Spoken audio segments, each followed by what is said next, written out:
we've been raised in America to believe that this is the land of economic opportunity. You can be born into any circumstance and rise to the very top. Unfortunately, when you run the numbers, it turns out that's not actually the case. And so we've got this interesting study talking about intergenerational mobility. So basically, if you're born to a poor family, what are the chances that you will transcend that and end up in a higher SES group?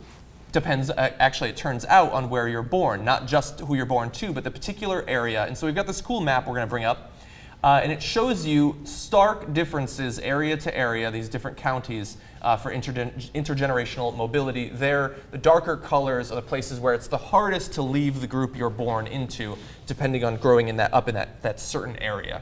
And so there seems to be some regional difference there. Yeah, the clearly. South, not doing too well. And bear in mind one important note that they make in the study, that those white areas are not necessarily places where beggars are becoming kings. There's just really nobody living there. So yeah, in most areas of the country, even my home state of Connecticut, it's orange. That's sad. So that's super interesting. Now, of course, those southern states, unfortunately, will be a lot of the states that accidentally wind up arguing against equality of opportunity, right? And then it bites them in the ass, right? Now, they don't, I say accidentally because they get fed a lot of stuff about, economic freedom means that the rich get to keep their money and don't give any of it to education for, our kids to get an education, right? And then you wind up in a place where you have significant lack of opportunity. And so to me, this is incredibly important, and it's very revealing of what the problems are. Okay, so sometimes there are pockets of opportunity, and they can create wonderful things. So an example I go to is one that Malcolm Gladwell talks about in Outliers. There was this great moment after World War II where New York City actually had a wonderful public school system, and it created opportunity, and New York became the mecca of not just the financial world, but if I was just looking at a list of entertainers from Brooklyn that grew up in that era, and the list is gigantic. It's literally in the hundreds, okay? It's why? Because they had a great school system, and it creates a virtuous cycle. So when Larry King comes out, he also knew all those celebrities from back in that era, et cetera, and he helps him. Eminem? Yeah, perhaps a different city and a different generation, but I see what you're saying. But it's true, like for example in Southern California with rappers. Dr. Dre knows Ice Cube, and Ice Cube knows, Snoop Dogg, et cetera. And you know what? You create a virtuous circle of opportunity there. Look at Adam Sandler's movies. Same dudes in every one. Right. On the other hand, you could have what that map shows. That if things go south, literally, okay, not intended, but that was fun, okay, they continue to get worse and worse, and you get pockets of poverty and lack of opportunity, right? And so it's an amazing stat, great stat, on the issue of African-American crime, which is what a lot of people have been talking about with Trayvon Martin, George Zimmerman case, etc.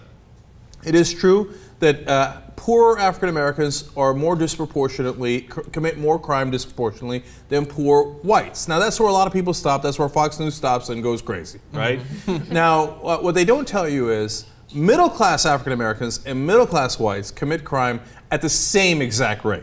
Okay, so that goes to show you, obviously, it doesn't have to do with race or ethnicity or anything. It has to do with the conditions that people live under. And when you explore that a little further, you realize that poor white people are spread out more. Okay, for example, in Logan, West Virginia, you're more spread out than you are in the Bronx, right? In the big cities where people are concentrated. And when you have a concentration of poverty, you wind up having a concentration of the problems that accompany poverty and the concentration of poverty. So you create these circles that are not virtuous, that are vicious cycles, right? And so to me, this indicates a similar pattern. And I say all this because it's so important for us to learn that so that we can fix it, so that we realize, hey, we can create virtuous circles, maybe with education, and give people an opportunity, and we can create the next set of millionaires and all the wonderful things that come out of that, right?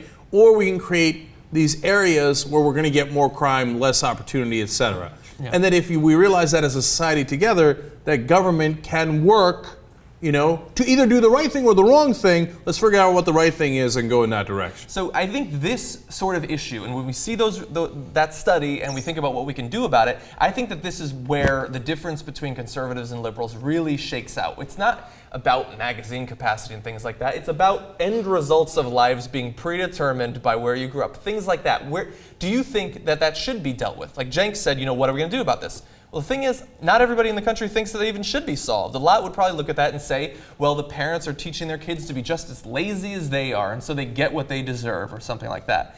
If you look at this result and you have no compassion that enters the equation, your end result is going to be saying, this is how it should look like. I mean, you can still become rich theoretically. Doesn't matter if you only have a 1% chance of it happening.